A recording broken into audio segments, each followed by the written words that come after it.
When I was a kid, a girl named Erica lived under my bed. My name is Erica. I didn't have my own bedroom until I was 5 because we lived in a 2-bedroom house, and since my parents needed a bedroom and I couldn't share a room with my older brother, I didn't get one until we moved shortly before I started kindergarten. When you're little, you're aware of fear, but your fears don't have names or faces yet. When you get a little older, TV and movies and books and nursery rhymes give them those. But my boogeyman didn't look like vampires or werewolves or aliens or giant spiders. I just had Erica, who lived under my bed. Logically, I knew this was impossible. The space under my bed was barely big enough to fit me, and what was more, it was filled up with shoeboxes and old toys. There was no way anyone could live there. But Erica did. And every night after my parents kissed me goodnight and closed the bedroom door, Erica came out to play. Well, you're probably asking, why didn't you run out of the room and go get your parents the first time you saw her, or scream? The reason, aside from me being 5 and too terrified to move, never mind yell for help, was that Erica said bad things would happen if I told anyone. And I believed her. Erica looked sort of like me, in that she was about my size and had the same hair color and eyes, but she wasn't a real human being.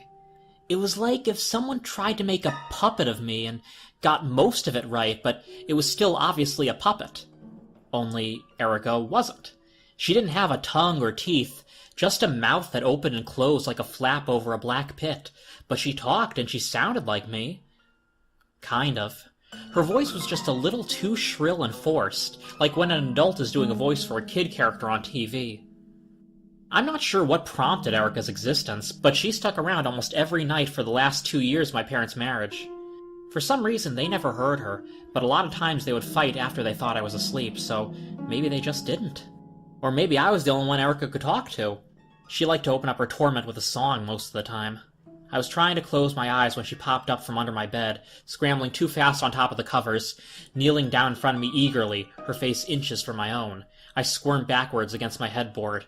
"Go away," Erica giggled. "Did you ever see a lassie, did you ever see a lassie go this way and that?" she sang, chortled, clapping her fake little girl hands to her fake little girl face. Her hands were puffy like dough, and her fingers too short. Her face was sort of an unnatural white, the color of sour milk. She didn't breathe at all, but she smelled like chlorine. I was scared that if I touched her, something bad would happen, so I never did. In all the fairy tales, they always said never to touch things. Especially bad things like Erica. "How was your day?" she cooed at me, bringing her hands up under her chin. "I want to go to bed," I said tearfully. "Go away, Erica." "You're Erica, silly," she snickered. "I'll go away when you tell me how your day was." "I don't know." I looked desperately over at my flickering nightlight. "Bad?" "Are your mommy and daddy?" She almost shrieked this for emphasis because my parents were shouting at each other so loudly in the living room that it would have drowned her out anyways. "Having a bad time?" "No," I lied. "No, go away, I told you." Erica didn't have eyelids, so she couldn't blink, and her eyes looked like the ones they put on stuffed animals, but I could still tell when she was staring directly at me.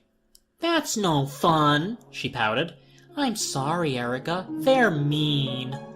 "Well, they're not mean to me. They just..." I struggled to remember what the doctor person we'd had to go to had said. "They're just not good for each other."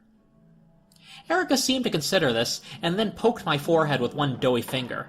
I yelped and pulled my covers up further around me, trying to block her out, but she just pressed her face up against them on the other side so I could still hear her, muffled through the sheets. "Maybe you're not good for them," she warbled. I lowered the covers in outrage. "They love me." "Yeah." She let her head roll to one side. She barely had any neck. "So, maybe they'd be better off without you, Ricky."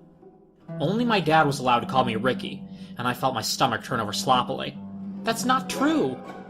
"They're fighting about you right now," she informed me smugly. "Listen." For once in her existence, Erica shut up, and I listened. She was right. My face flushed hot like I had a fever. Mom was screaming at Dad about how he'd been late to pick me up from school today, and the teacher had called her, and now that I thought about it, a lot of their fights did seem to involve me. Mom had taken me to get McDonald's and told me not to tell Dad because he'd be mad at her for wasting money, and he had been when he found out.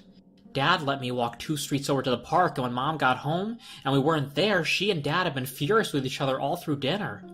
They never fought about my brother. He was in high school, and always either at football practice or hanging out with his friends. He didn't even sleep at home half the time. Sometimes I wondered if there was one of him under his bed, and that was why. Erica made a sympathetic noise. I bet they wouldn't fight so much if they didn't have to worry about you. You know what your daddy said the other night? I heard him. He said they shouldn't have had another baby if they couldn't afford to pay for it. He doesn't even want you. She chuckled in a voice too deep for a little girl, like she'd forgotten. I was silently crying, shaking my head. No, he does. I bet, Erica continued, ignoring my stifled sobs. It'd be better for everyone if you weren't here to make them fight. She was wrong. She was wrong, but... The yelling in the kitchen rose in pitch. There was a momentary lull in it as the sound of a car pulling into the driveway echoed through the house, gravel crunching, and I knew they'd gotten quiet so that my brother wouldn't hear them fighting when he walked in. They were happy when they just had him, Erica pointed out sadly. Then you had to come along and ruin it. The sadness evaporated into a mock-indignant declaration. She scrambled over to the side of the bed, dangling her legs and kicking them wildly. They didn't rise and fall like a real kid's should. They were too light and flimsy like a rag doll's. She seemed to brighten again and glanced over at me. I have an idea. You should come with me. Come where? I sniffled. Under the bed, dummy. Everything's way better there, she promised. I can't just hide under the bed, I whimpered. No, we'll go to the in-between place. What's that? I asked hesitantly. It's super fun, Erica. It's just like here, except you can live with my mommy and daddy instead. I bit my lip. Are they like you? She bobbed her head energetically, hair flopping limply around her face like yarn. Yep, they never yell. I tried to picture what grown-up versions of Erica would be like. I didn't have to wonder long.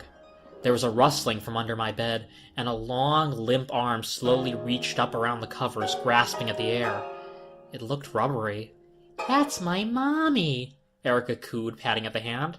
Come on, she wants to say hi. I looked between the flexing hand and its twitchy, rubbery fingers and Erica. My brother was talking to the parents in the kitchen, their voices returned to normal. Erica was getting annoyed. Don't be stupid, Erica. It's not hard. She grabbed my hand with her own, and her fingers were warm and moist. My brother was shuffling tiredly up the stairs. I could hear my parents just behind him. My dad said something in a low voice. My brother laughed. I don't want your mommy, I hissed at Erica, and bashed my forehead into her own. It didn't hurt. Her forehead caved in like a Barbie doll's, and she toppled off the bed in shock. The hand flailed, but I scurried up against the wall and screeched at it, whacking at it with my pillow until it stilled and slithered off the bed and under it.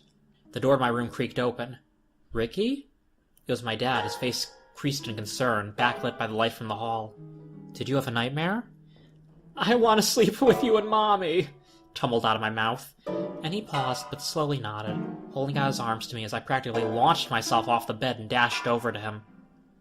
I spent the night sleeping with my parents, listening to their slow, even-matched breathing and my dad's shuddering snores. Erica didn't come around after that, but after the divorce I insisted on getting rid of my bed frame and sleeping on a mattress on the floor.